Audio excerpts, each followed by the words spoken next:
Asuelu's got to get those practice humps in because in 90 Day The Last Resort episode 4, the focal point is all about reigniting that spark in the bedroom for these terrible couples. And as y'all know from our previous video, Asuelu made a bit of an oopsies because he got caught cheating on his wife Kalani, then he gave her a hall pass to kiss another guy.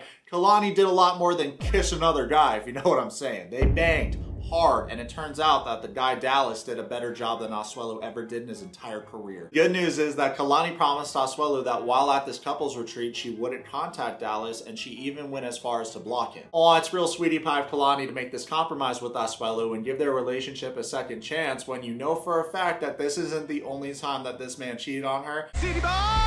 Hopefully the therapist can dive into why Asuelu cheated. I think that it would be a good idea for Kalani and Asuelu to work out like Yara and Jovi, hold each other accountable, and also have that time that they spend together being productive and working towards a goal, being physically fit. Let me know what y'all think in the comments, but just about every single cast member with the exception of Yara and Jovi and Angela have gained a lot of weight since we first saw them go on the show. So it is possible that Asuelu is no longer attracted to Kalani. And as we've seen just all the way up into episode 4, Asuelu needs to work on his communication and providing reassurance to Kalani that he's not gonna betray her again. We all know that Kalani and Asuelu wouldn't have gotten married if he didn't knock her up, but there's nothing we can do. We can't build a time machine and go back in time. What I want to see from Asuelu is more initiative. You got caught cheating on your woman. How about order some nice food and some champagne to the room? TLC's paying for it anyway, buddy. How about you get a pen and paper and you write her a beautiful poem? It doesn't have to be good. It's about the effort. And that's something that Asuelu is really lacking, is effort. He doesn't really put a lot of thought into things. With all the TLC money Ed is getting, I'm surprised he wears a black tank top every time we see him. He's starting to be like a video game character because we only see him in one outfit. Anyways, Ed asks Liz, "Are you ready to go, Liz?" She doesn't respond. "Do you want a coffee?" She still doesn't respond, walks past him out the door. Ed then says, "That's a good color on you, baby." Liz still doesn't respond and pretends like Ed doesn't exist, which is really funny. Zoom in on Ed's face, you can tell he's thinking, wow, I just gave her a compliment and she's really not gonna respond to me? This is one of the most disingenuous human beings on the planet. Nothing this dude says or does comes from a good place. It's obvious his hot and cold behavior is motivated by his desire for control. As we know on the show, there's 3 licensed therapists that are there to help these shitters understand why they suck so bad. Here's the thing, if we make it to the end of the season and not one therapist does a deep dive into why this little egg is such a narcissist, we know the fix is in. After last night, Ed and I are not in a good place. We got in another argument this morning, and I'm just pissed. Yo, look at Liz's face. She looks like her soul left her body. Right now, a sex therapist is gonna come in and talk to these creatures about their shitty sex lives. The only couple that seems to have a healthy sex life is Yara and Jovi. Yara rates her sex life an 8, while Jovi rates it a 6 because he wants to have more sex with his wife. Look at you. Hi, how are you? We have a special table saved for you. Hey. With the green feather earrings, and is that dress fucking Space Invaders? What in the 80s are we looking at right now? Kelly and Molly walk into class. Asuelu says hi to them, and Kelly admits that he's not in the best mood. Kelly obviously doesn't want to see small Ed because the last time he saw him, he was calling him a bitch for the 2nd time in the hot tub. Kelly then says to the audience that Ed always wants to be the center of attention, and he's super annoying. I don't know about y'all, but I find myself agreeing with almost everything Kelly says. He seems like the most rational person on this TV show. Kelly says to the audience, "In the beginning, I felt bad for Liz, but now I don't because she keeps running back to him. That's on her." Hey, would you look at that? Another base take from Kelly. Someone get him some butter because he's on a roll. So excited to have you here. Angela's not coming today. She and Michael actually have their own session because he's not here physically. I'm gonna lose my mind if Angela isn't even there to participate in the group therapy sessions. What's the point of having her on the show, especially when she threatens other cast members with physical violence like Liz? And speaking of which, we all know that if Angela was a man, she would already be fired from the network, but she gets a pass because she's a woman, which is incredibly unfair. I am a pleasure-positive sex educator. I have a question. What's your question? Where do babies come from? Wow, Ed, that is so messed up because in the last episode I told you that I wanted you to take these therapy sessions more serious. You were spending quite a bit of time with the but you didn't get any funny jokes. In the last episode of this garbage TV show, Ed admitted to the audience that he was bullied a lot growing up. Clearly, he wasn't bullied enough. We're gonna learn a lot about that today, I promise you. I promise you. That was not as funny as you think it is. Asking for a friend. I am like not in the mood for jokes at all. Where do babies come from? Someone asked, what do you wish the show would have shown that they didn't? And Kalani responded the banter between Ed and Jovi. I guess they were at each other's throats, and there was a lot of banter that didn't make the final cut, unfortunately. I'm gonna pass these papers around.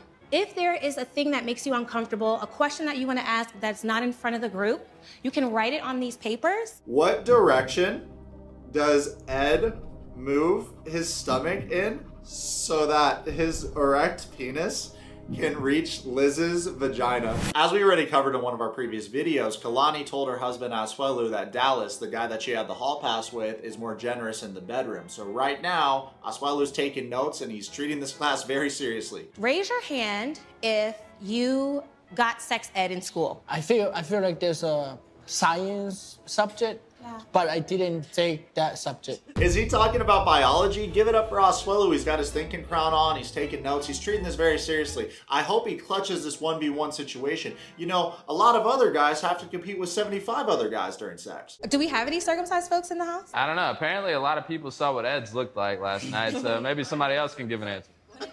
He's of course referencing the other night when Ed showed Angela his little penis and she liked it so much that she defended him all night. Also, just when you thought that Ed couldn't get any more cringe, zoom in on his shoulder. He's one of those white guys that gets Japanese tattoos for no reason. What do the girls say? It's giving me the ick. Why would you get this tattoo, Ed? Are you from the village with the hidden neck? These villagers calling me an incel, how dare they? They're lucky I was born without chakra, otherwise I would summon the no-neck-tailed beast and destroy them all. How to make my big, how to make myself last. That was me. No kidding. Because there are some other people, they have bigger and some other people have small. Why are you pointing?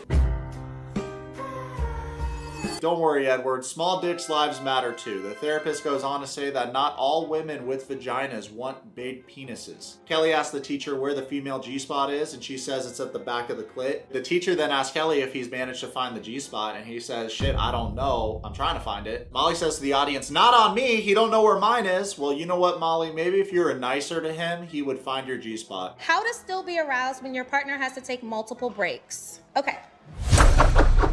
The cameraman is telling us whose question it is, so since the camera is focused on Ed and Liz, I'm assuming that it's Liz's question, which makes a lot of sense because with one look at Ed, you wouldn't think that he's good in the sack. The prostate, if you look at this diagram here, it's between the rectum and your navel, which is right here. Yo, this class takes a little bit of a raunchy turn, but imagine being Liz right now and asking how you can make your partner last longer.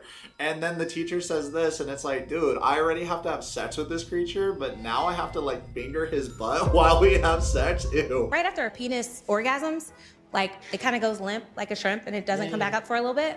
That's called a refractory period. However, with prostate orgasms, that refractory period is little to none. And then Liz all of a sudden admits to everyone in the room that she would love to know what that feels like for a guy to be able to go multiple rounds for long periods of time. I would love to know how that feels. Find another partner. Let's be real, right? If it's anyone else, maybe we feel bad for him, but Ed has humiliated Liz so many times on and off camera that I'm happy he's getting a taste of his own medicine for once. The second way, if this is the penis, right? And we've got we'll make this the balls, okay? Balls. Balls. I don't know why that was as funny as it was. As I'm watching this class, I'm so thankful that Angela is not there because she already makes everything sexual, and the last thing we need is her talking about her gross vagina or her tits again. Little Edward is so butthurt right now. You can tell from how quiet he's being that Liz outing that he's bad at sex really bruised his ego. The therapist then asks the broken toys to rate their sex life, and Asuelu rates his sex life a 10 even though he hasn't had sex with Kalani in a long time because he's in the doghouse right now and he's trying to get back in his wife's good graces. Kalani, on the other hand, declines to answer the question because she finds it inappropriate, which is a classy move considering that the guy she had sex with, Dallas, is better at sex than Asuelu. The therapist then turns to Molly and Kelly and asks how their sex life is, and Kelly admits that they're not having sex currently. Therapist says, all right. Well, when you were having sex, how was it? The last time that you were intimate together, how would you rate that? I'd say probably an 8. Man, when I sexualized was we was rappers. We was like just barbarians battling in bed, just sweat. Hey, from the way that Kelly's talking about it, the sex was really good. Molly then says, "We ain't had no barbaric rabbit sex." Molly, give this man something. Why do you always have to dim his sails and be a Debbie Downer? As they're talking about their sex life, Kelly says, "I remember licking the sweat off of you, baby." Clearly, Kelly is a man of culture, and he is quickly becoming my favorite cast member on the show. Do you find Molly attractive? Yes. Do you find Kelly attractive? I did. If you don't find him attractive anymore, Molly, then why are you on the show with him? To waste everybody's time? Let me know what y'all think about Kelly and Molly, but so far he has put in so much more effort to repair their relationship because every single thing coming out of her mouth is a vibe killer. We fight, but I ain't gonna let nobody disrespect you. No matter what. I don't agree with that. You know how girls say that shit that's like, "Don't dim my sparkle"? That's Molly. Molly's a sparkle dimmer. But do you now? I don't know how I feel. Oh, look at Kelly's face. He's obviously hurt right now. That's the last thing you want to hear from your girl, that she's not attracted to you anymore. Right now at the time I'm filming this video, we're 4 episodes deep, and it seems like every single time Kelly says something complimentary about Molly or uplifting, she always has to hit him with some negative shit. The power that you possessed as your job and your career and who you were, that's a turn on. But coming off of his career, I feel like he was in a place where he just was really unmotivated, and that's the truth. This is so foul for a number of reasons, but if you were only attracted to Kelly because he was a cop, you shouldn't have convinced him to quit his job and move to another state to live with you. Every time we see Molly open up her big grouper mouth and start to speak on this show, she's speaking ill of Kelly and doing the most to paint him as a lazy guy. Man was a cop for 20 years in New York City. I doubt he's lazy. I would like to see you accept a shred of responsibility for the things that you did wrong in that relationship. The therapist then turns to Ed and Liz and asks them what they would rate their sex life. We started out as an 11. Okay.